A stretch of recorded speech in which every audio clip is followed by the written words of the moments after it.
الشيخ يا جماعه عايز يخلي جماهير النادي الاهلي تستمتع بالنادي الاهلي وهو بيلعب في كاس العالم للانديه. نبه على ابراهيم فايق، قال له يا ابراهيم انا مش عايز جو اللي انت بتعمله دوت وتجيب لي ناس محسوبين على نادي الزمالك ويجي يحللوا مطوشه الاهلي وتيجي تقول لي ده احنا محايدين. لا يا ابراهيم خلاص الامور انكشفت.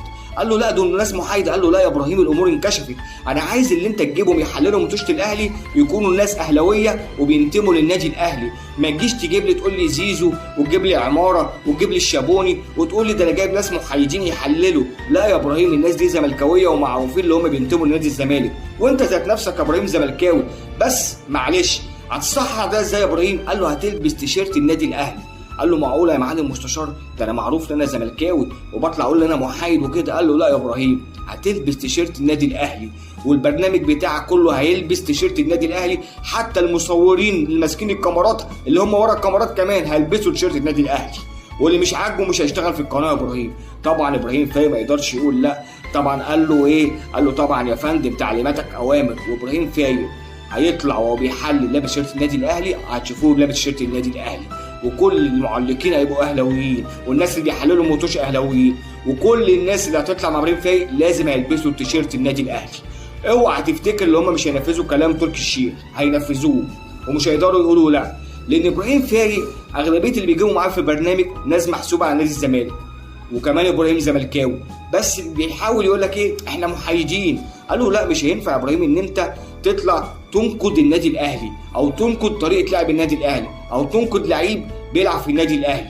لا احنا عايزين نستمتع بالبطوله دي يا ابراهيم.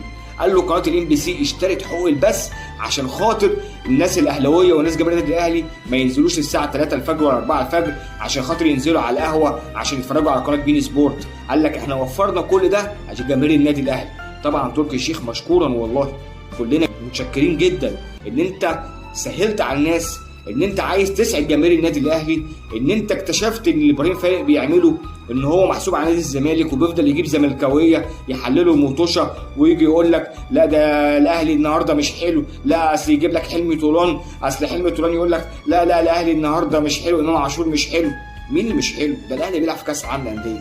هو الاهلي لولا ان هو حلو كان راح كاس العالم للانديه؟ فقال لك الجو حر بقى يا ابراهيم واحنا مش ناقصين. ده المستشار تركي الشيخ بنفسه قال لابراهيم، قال له الجو حر واحنا مش ناقصين بقى جو ايه ان انت تطلع تقول لي احنا محايدين وتطلع لي بالبدله والبليزر. قال له لا هتطلع بتيشيرت النادي الاهلي وكل اللي معاك في القناه هيطلعوا لابسين تيشيرت النادي الاهلي، حتى المصورين اللي قاعدين ورا الكاميرات هيلبسوا تيشيرت النادي الاهلي. ما تجيش تقول لي بقى انا محايد ومش هينفع البس التيشيرت. هتلبس يا ابراهيم يا فايق تيشيرت النادي الاهلي، حتى الزملكاويه